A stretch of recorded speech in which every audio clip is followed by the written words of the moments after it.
Guillermo Castillo, presidente en funciones, en ausencia de Alejandro Giammattei, invitó a 2 relatores de Naciones Unidas para que evalúen la situación de los defensores de los derechos humanos y la independencia judicial. Castillo giró invitación al relator sobre la independencia de magistrados y abogados, expresando que, en el contexto de la integración y elección de las más altas cortes judiciales, se hace necesario proteger el sistema de posibles interferencias de poderes externos que limitan el cumplimiento de los fallos judiciales. Castillo aboga para que conozcan las condiciones de trabajo y el papel de las instituciones relacionadas con la seguridad y los derechos humanos. ¿Cómo está? Buenas noches. Gracias por sintonizar esta hora nuestra emisión estelar de Noticiero Guatevisión. Hay muchas noticias, así es que estamos muy contentos que nos acompañe. Vamos de inmediato a la información.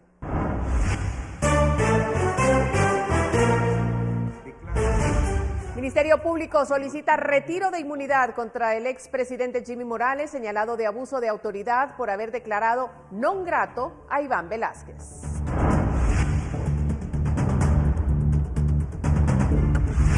Cuestionan irregularidades en programa de ayuda alimentaria donde se registró a personas fallecidas. Contratistas y empleados públicos, autoridades evaden responsabilidad.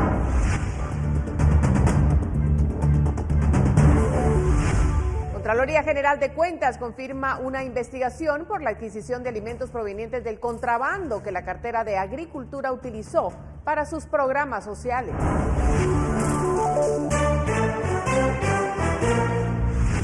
Falta de camas, reserva de oxígeno e insumos, escasez de personal médico y saturación de pacientes en hospitales obliga al Ministerio de Salud a declarar alerta roja.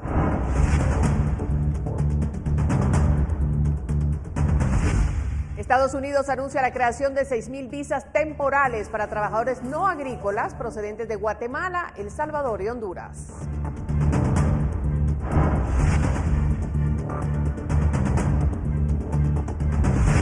México reforzará vigilancia en la frontera sur para detener el flujo migratorio como parte de un plan para garantizar la protección de los niños no acompañados.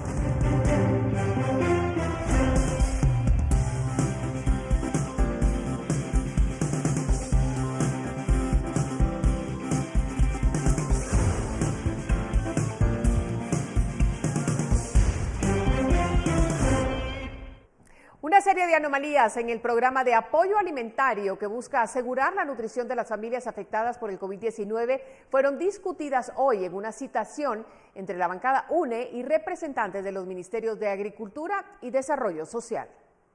Los diputados de la UNE afirmaron que hay irregularidades en el padrón de beneficiarios del programa de apoyo alimentario, que es manejado por las carteras de Agricultura y Desarrollo Social. Según los parlamentarios, en los registros de ambos ministerios hay personas fallecidas, empleados del gobierno central, trabajadores municipales, contratistas del Estado, jubilados, extranjeros y personas que estaban fuera del país cuando recibieron el apoyo. En la ayuda alimentaria que ustedes están dando, no está llegando a los más pobres, mucho menos a los que tienen hambre, diputado Fion. Y no sabemos si las familias de los niños y las niñas desnutridas están siendo atendidas.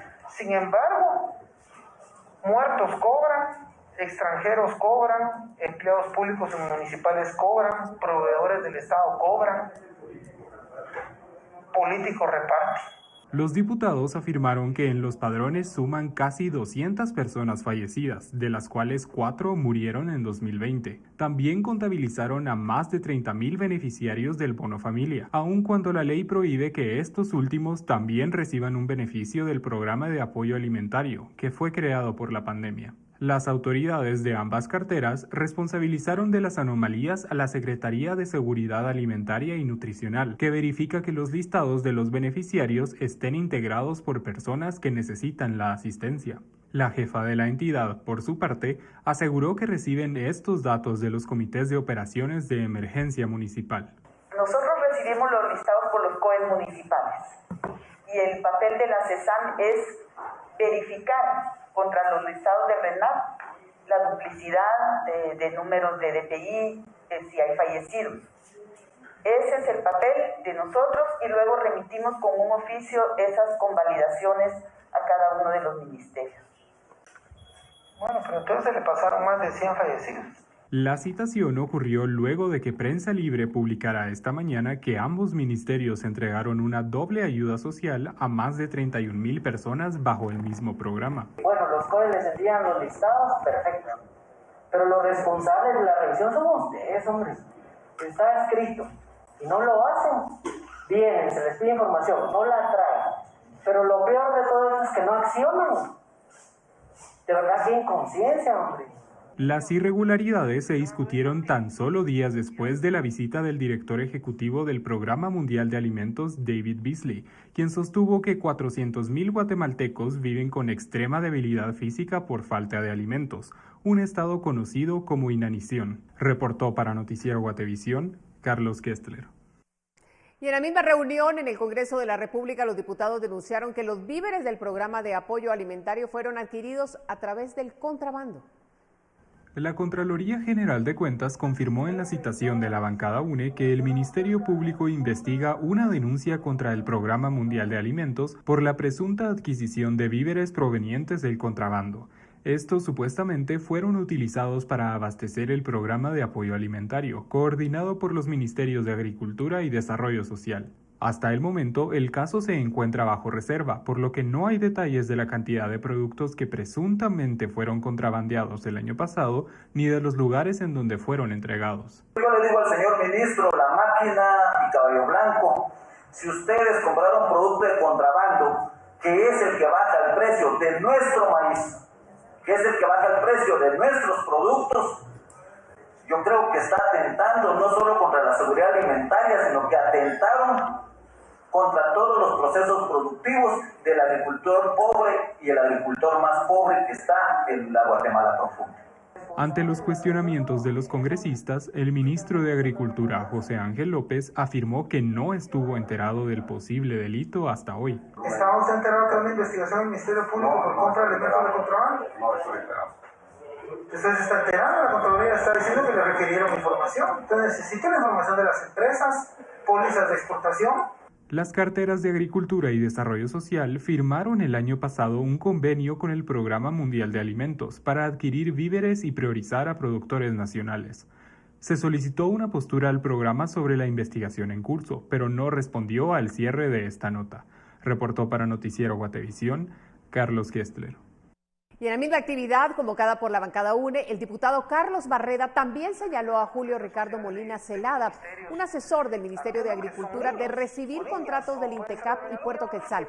Según su denuncia, el contrato de Molina en la cartera de Agricultura es de 100,000 quetzales, mientras que los del INTECAP y Puerto Quetzal ascienden a 81,000 y 91,000 quetzales, respectivamente. Cada semana le sacaré a personas que también tienen contratos en otras instituciones y que usted nombró. Eso no es posible, le dijo el diputado al ministro de Agricultura en la reunión. Creo que Maga hizo una transferencia interna.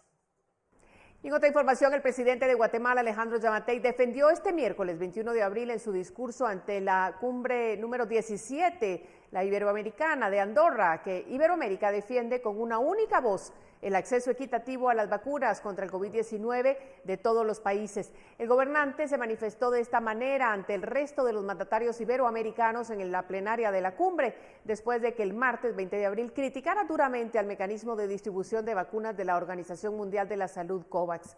Yamatei fue uno de los únicos 5 presidentes en participar de manera presencial en la cumbre de Andorra, donde también estuvieron los gobernantes de España, Portugal, República Dominicana y la propia Andorra.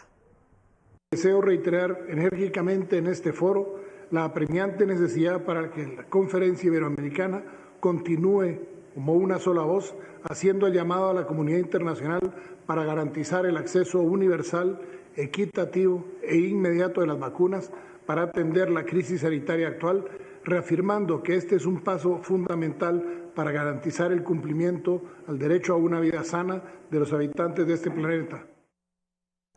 Mire, y hay más noticias. Esta noche, el expresidente Jimmy Morales podría ser investigado por la expulsión de Iván Velázquez cuando era jefe de la Comisión Internacional contra la Impunidad en Guatemala, la CICIG.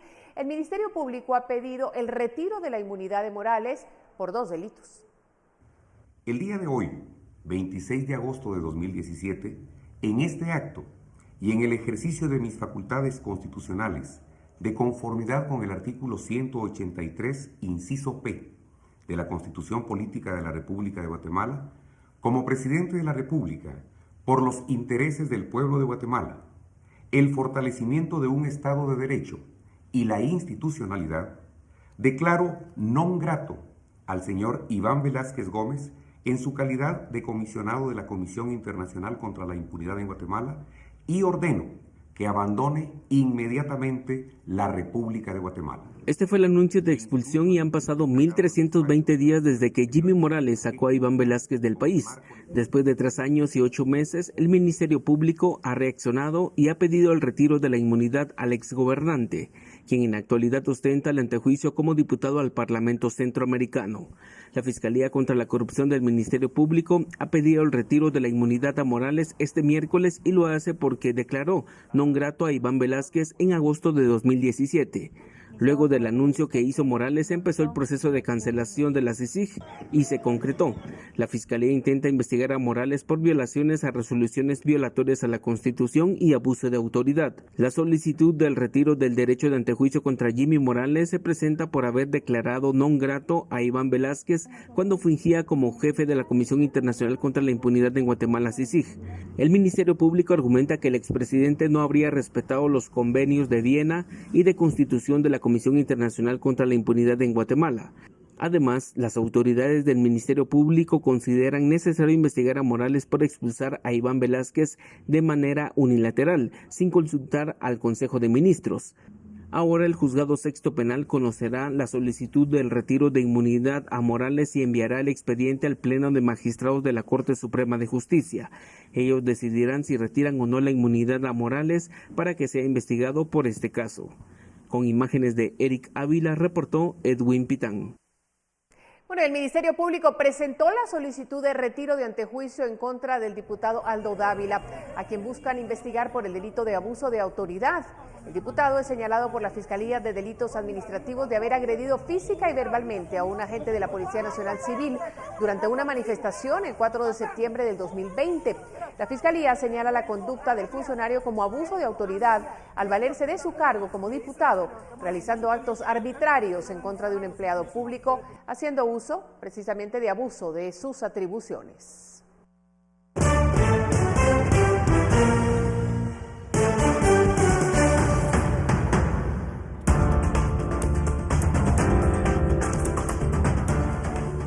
El Laboratorio Nacional de Salud iniciará con la aplicación de pruebas PCR para detectar cepas. ¿Cuál será el plan para lograrlo? Los detalles en instantes.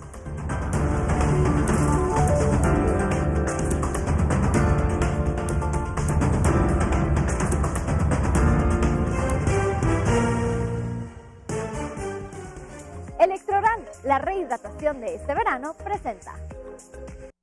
El Ministerio de Salud se declaró en alerta roja hospitalaria por el aumento de pacientes con COVID-19 en los hospitales nacionales y temporales, donde ahora la ocupación hospitalaria supera ya el 80%.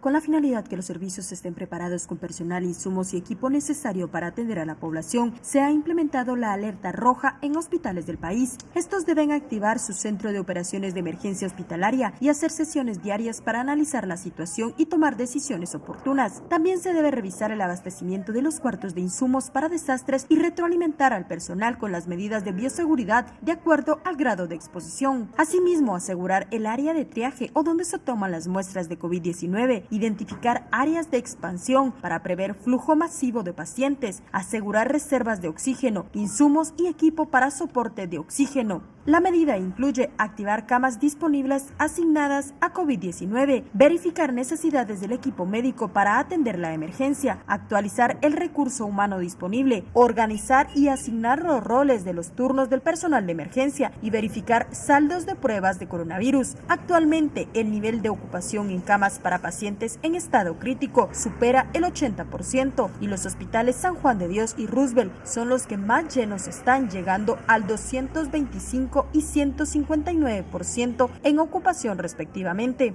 Según datos del Ministerio de Salud, al menos 6 hospitales ya superan sus capacidades. También está el regional de Quetzaltenango con un 160% de ocupación, Retaluleu con un 120%, mientras que Cobán y Villanueva tienen el 100%. A los directores de los hospitales también se les ha pedido que habiliten más camas para pacientes en estado crítico, que ahora de los casos que se detectan existe un gran porcentaje que requiere intubación. Con imágenes de Elmer Vargas y Juan Diego González, reportó Andrea Domínguez.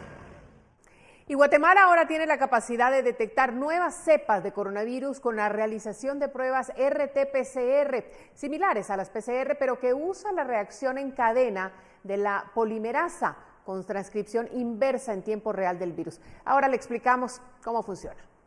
Precisamente, la Organización Panamericana de la Salud ha donado a Guatemala al menos 8,000 pruebas junto a sus reactivos, conocidas como RT-PCR en tiempo real, que tienen la capacidad de poder detectar el ARN, o en este caso conocidos como los genes exactos de las 3 variantes que se le denominan de preocupación, que en este caso serían las de los países de Brasil, Sudáfrica y la del Reino Unido. En este caso, esta técnica es más específica, pese a que es un PCR también, su diana o su objetivo son genes exactos que pertenecen a estas 3, ¿cómo se llama? Variantes, ¿sí? A las que ya mencionamos. Entonces, nos puede diferenciar si es de esas variantes o no. La RT-PCR en tiempo real es un método nuclear que detecta la presencia de material genético específico de los patógenos, como los que tienen las variantes de preocupación o VOP, que son las cepas más letales, y los resultados de estos se obtienen en al menos 12 horas.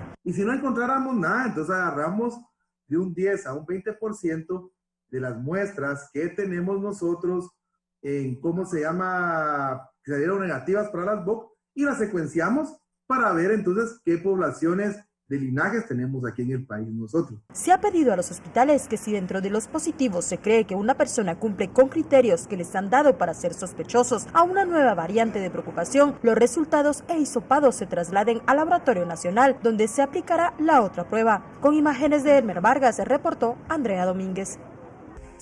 Electroral, la rehidratación de este verano, presentó.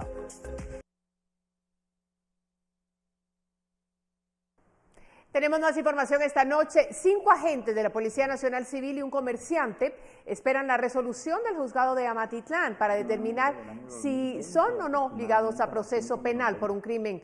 El Ministerio Público reveló el 30 de marzo último un caso en el que 4 policías supuestamente ocultaron, alteraron o destruyeron indicios para encubrir al responsable de un ataque armado a cambio de 10,000 quetzales. Juan Francisco Sandoval, jefe de la FECI, dijo ese día que la causa inició el 4 de septiembre del 2020 a las 16:20 en la colonia El Rincón, Amatitlán, donde Ramírez Dávila disparó contra Arnoldo Peralta Iboy. Creyó que había muerto y lo lanzó a un terreno baldío, pero Peralta sobrevivió y fue hospitalizado.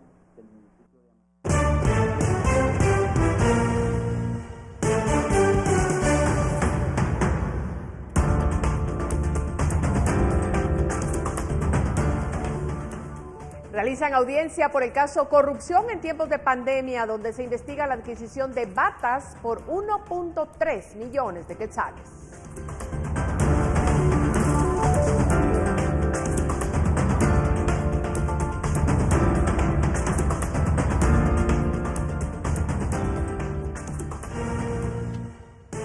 CFS, Corredores de Seguros. 17 años contigo asegurándote. Cotiza tu seguro con nosotros al teléfono 2387-9999. Presenta. Siempre agradecidos por su participación. Empezamos. Noticiero Guatevisión publicó ayer la nota titulada Asaltos en Zona 1 del periodista Edwin Pitán. Este día nuestro televidente Gerardo Morales nos escribió para agradecer el trabajo periodístico y también para solicitar a la municipalidad de la ciudad que atienda a las personas en condición de calle y tratar de recuperar las áreas que están ocupadas por este grupo, ya que lamentablemente hay algunos que se dedican a delinquir contra el peatón. Bueno, y nuestro televidente Rodmel se reportó para dejar clara su postura respecto al regreso de clases presenciales. En el mensaje se lee literalmente: para que las clases presenciales regresen, el gobierno tiene que vacunar a los maestros y a los estudiantes. Como padres responsables, no podemos exponer ni la salud ni la vida de nuestros hijos. Ayer le dábamos a conocer que los maestros serán incluidos en la fase 2 del plan de vacunación. Y damos paso al reporte de Rodolfo, quien nos compartió imágenes de las complicaciones para transitar de Ciudad Vieja hacia la antigua Guatemala en Zacatepeques por las inundaciones que han dejado las lluvias de las últimas horas. Esto es carretera de Antigua Guatemala a Ciudad Vieja, totalmente inundada de agua. Para las personas que están circulando desde Antigua a Ciudad Vieja, carros pequeños no pueden pasar en la carretera que va hacia Ciudad Vieja, ya que hay una gran venida de agua que está afectando la circulación de vehículos. Como ustedes pueden ver ahí en el video, caballeros, precauciones.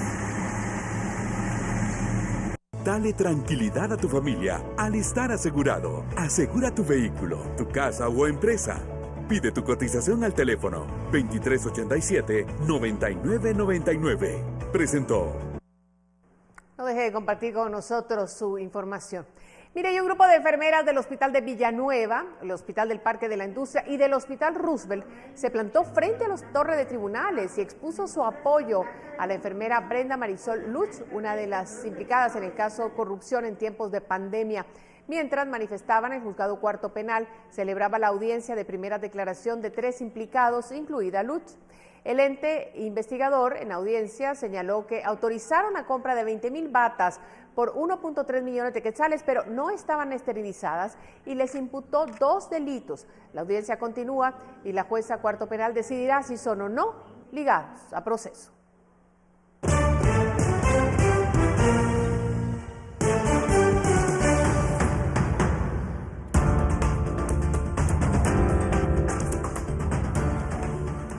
Nos separamos para regresar después del programa Razón de Estado. Y cuando lo hagamos, la información sobre Chile, con más de un centenar de vacunas para perros que fueron suministradas a personal.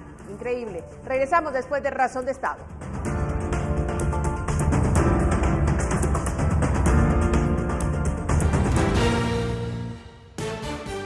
Qué bueno que continúen la señal de Guatevisión, porque continuamos con la información. Esta estará a cargo de Pamela Valdés, que tiene el pronóstico del clima. Muy buenas noches, qué gusto saludarles y compartir el pronóstico del clima de mañana para que ustedes en casa lo puedan tomar en consideración. Entramos rápidamente con la información y como pueden apreciar a través de esta gráfica, esperamos condiciones principales de cielos parcialmente nublados, sin descartar la probabilidad de alguna llovizna o actividad eléctrica, especialmente del sur al centro de nuestro país. A continuación, las condiciones climáticas para los próximos días, específicamente en la ciudad capital. Continuamos con la probabilidad de alguna actividad eléctrica en horas de la tarde y o noche para los días jueves y viernes. Y para el sábado, el inicio del fin de semana, condiciones principales de cielos parcialmente nublados en la mayor parte del día. Y las temperaturas máximas se estarán registrando de 26 grados centígrados para los 3 días. Por último, les compartimos la salida del sol y como pueden observar en pantalla, lo esperamos a las 5:44 de la mañana y se ocultará a las 6:17 de la tarde. Hasta aquí con la información del clima, que tengan una excelente noche. Gracias, Pamela. Y es que hoy se registraron daños por lluvias e inundaciones en diferentes puntos del territorio nacional luego de que iniciara la temporada de precipitaciones para el 2021. En esta nota recorremos los lugares afectados. Al menos 3 departamentos sufrieron los primeros daños de la temporada de lluvias de 2021, que abarcará mayo, junio y julio en todo el país. El occidente del territorio nacional es el más afectado hasta hoy, específicamente en los municipios de Chicamán y Uspantán, del departamento de Quiché. Tenemos hasta este momento 12 personas en riesgo por el deslizamiento en aldea Jumuc de Chicamán, también 1.056 personas que resultaron afectadas por estos incidentes, deslizamientos e inundaciones en estos 2 municipios. 1.006 personas que fue necesario evacuar preventivamente se refugiaron con vecinos o con algunos familiares cercanos. En el área central, los bomberos de Antigua Guatemala reportaron una inundación que afectó el tramo de la Ruta Nacional 14 que permite el ingreso a la localidad. en el área conocida como San Pedro Panorama. Representantes de la municipalidad recomendaron no transitar por esa vía e instaron a la población a permanecer en sus casas esta semana. En la ciudad capital, las autoridades también registraron lluvias moderadas y no descartan la posible caída de granizo en diferentes zonas. Los fenómenos meteorológicos de hoy se deben al ingreso de humedad al país por el Mar Caribe y el Océano Pacífico. Según la Conred, también hay posibilidades de tormentas para los próximos 4 días. De acuerdo con meteorólogos del INSIBUME, es poco probable que este año Guatemala reciba los efectos de tantos sistemas tropicales como ocurrió en 2020, que registró 5 tormentas que impactaron el país. Sin embargo, esperan que haya lluvias más altas de lo normal en la Boca Costa, el sur de Petén, la franja transversal del norte y la región caribeña del territorio nacional. Reportó para Noticiero Guatevisión, Carlos Kessler. Y en más noticias, frente a la Corte de Constitucionalidad, un grupo de personas pertenecientes a la Unidad de Víctimas de Transporte hacen un llamado a las autoridades. Según la Asociación Guatemalteca de Instituciones de Seguro, AGIS, en el país fallecen más de 2.500 personas al año por accidentes de tránsito. Esto equivale a unas 7 muertes diarias. Los accidentes de tránsito es diario en las carreteras, pero habemos bastantes víctimas en las comunidades, pero ¿cómo se queda ahí? Se queda en punto. Nosotros no es hasta ahorita. Yo soy viuda. Según cifras del Departamento de Tránsito de la Policía Nacional Civil, en lo que va del año se reportan 2.155 percances viales, en donde 678 personas han perdido la vida, mientras que en el mismo periodo del 2020 se reportaron 2.086 accidentes y 481 fallecidos. A la hora que yo ahora salgo a buscar trabajo, no me lo pueden brindar por lo mismo, que dicen que no puedo desempeñar el puesto que estoy solicitando, ¿verdad? Entonces en esta hora estamos, primero Dios que nos brinde el presidente, ¿va? Que nos puedan firmar el acuerdo y no solo yo, sino que muchos en el país que puedan recibir esa ayuda. Los datos muestran que 10% de los fallecidos son menores de 18 años. El 45% está entre los 18 y 45 años y el 18% está entre 31 a 40 años, mientras que el otro 10% está entre 41 a 50 años y el último 17% son mayores de 50 años. Las víctimas pueden ser directas, indirectas y potenciales. Es por eso que la Unidad de Víctimas de Tránsito piden a las autoridades que aprueben el Acuerdo 17-2020 para asegurar las vidas de los pasajeros. El 10 de marzo, el Ministerio de Gobernación publicó un acuerdo en el que se estableció una prórroga para la contratación del seguro obligatorio de responsabilidad civil contra terceros por 18 meses. Reportó para Noticiero Guatevisión, María José Bonilla. Bueno, vamos a otro tema porque tras las nuevas disposiciones sanitarias, el sistema penitenciario decidió suspender las visitas a las personas privadas de libertad, esto con el fin de resguardar su salud.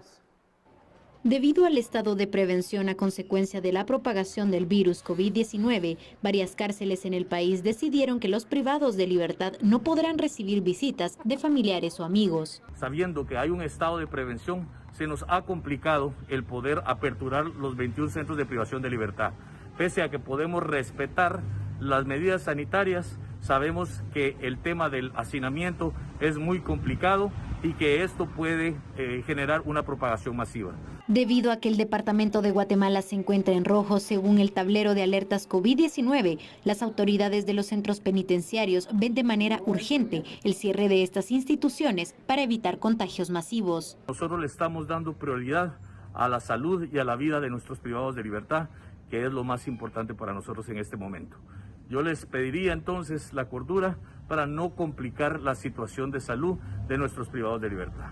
Los 21 centros entonces permanecerán cerrados en el tema de visitas hasta nuevas disposiciones presidenciales. Las medidas de prevención serán más estrictas para evitar que la situación de los centros carcelarios con respecto al coronavirus se complique. Reportó para Noticiero Guatevisión, María José Bonilla.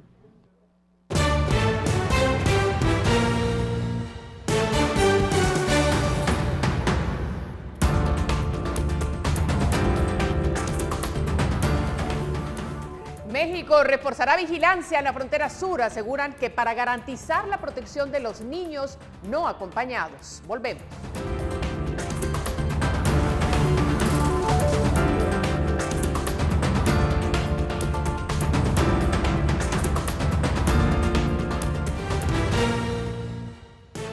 A esta hora tenemos información importante. La Organización Panamericana de la Salud advirtió sobre la oferta de vacunas falsas contra el COVID-19 en algunos países latinoamericanos. Un medio escrito estadounidense reportó este miércoles que Pfizer investiga en conjunto con autoridades mexicanas la administración de vacunas falsas en México. La publicación señaló que Estados Unidos, México y otros países han detectado decenas de sitios web que afirman de manera fraudulenta vender dosis de Pfizer y de laboratorio Moderna.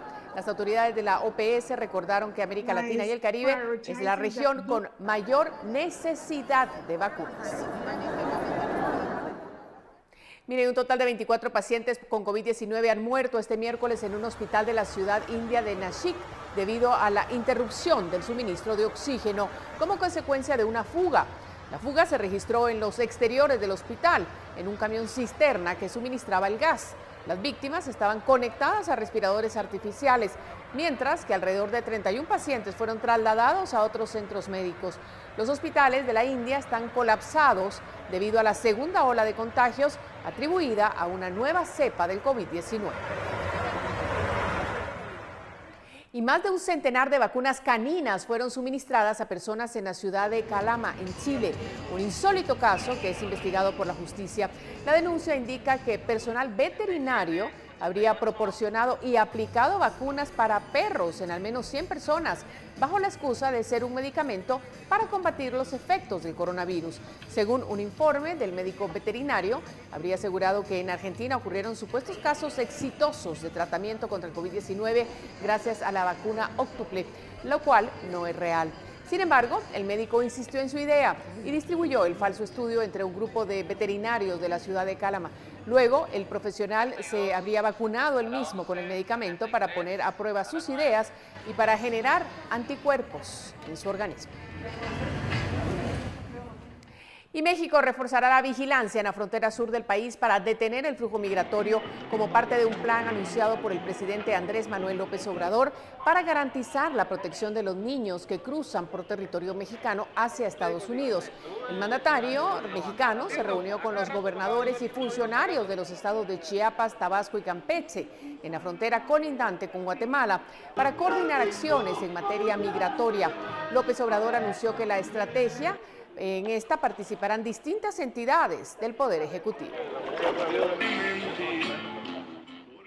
Y miles de migrantes llegan a la frontera entre México y Estados Unidos en busca de asilo. Sin embargo, la frontera se encuentra cerrada. Muchos padres de familia piensan en separarse de sus hijos y enviarlos solos para poder ingresar a la Unión Americana. Gladys Alvarenga llegó con sus hijos a Tijuana para pedir asilo en Estados Unidos. Tratamos de entrar legalmente por la garita de San Isidro, donde ellas dijeron que no podía entrar, que no los podían dar asilo ni nada. Tras ese rechazo intentó otra ruta. Nos cruzamos el muro, pues allá nos agarró migración. Era cerca de la medianoche cuando la devolvieron con sus dos niñas de 12 años y un varón de 5. Yo no les importó la seguridad de mis hijas, aún siendo ciudadanas americanas. Ahora piensa mandar a las niñas solas. Es un dilema que enfrentan quienes esperan del lado mexicano. La patrulla fronteriza informó que en marzo detuvo a casi 19,000 menores no acompañados a lo largo de la frontera sur, un aumento del 100% respecto a febrero. Agregó que 11% de las detenciones de marzo fueron menores solos. Aquí muchas personas nos dijeron que consideran enviar a los niños solos porque el presidente Biden ha dejado claro que si cruzan en familia los regresan, pero si los menores no van acompañados, podrán quedarse en Estados Unidos. Son medidas desesperadas, dice este defensor de los derechos humanos, ante problemas agudos. ¿Cuál es el problema en Centroamérica? Que las pandillas reclutan de manera forzada a los adolescentes. Este padre nos pidió ocultar su identidad, pues como muchos otros en este campamento, huyó de Honduras por la violencia. Dice que la idea de enviar a su hijo de 17 años con un pariente a Estados Unidos lo atormenta. Pero el muchacho pide que no le niegue la oportunidad. Se quiere ir, pues, de que él ya no quiere seguir sufriendo aquí, pues. Vicente Calderón, Voz de América, Tijuana.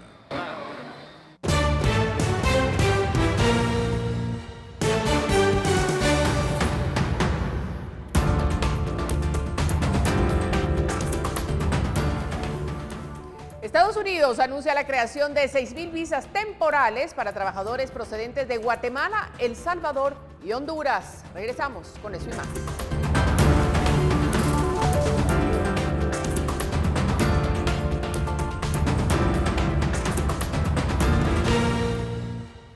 Estamos de vuelta y lo hacemos en compañía de Paula Osaeta. Ella tiene el segmento Hablemos de Dinero.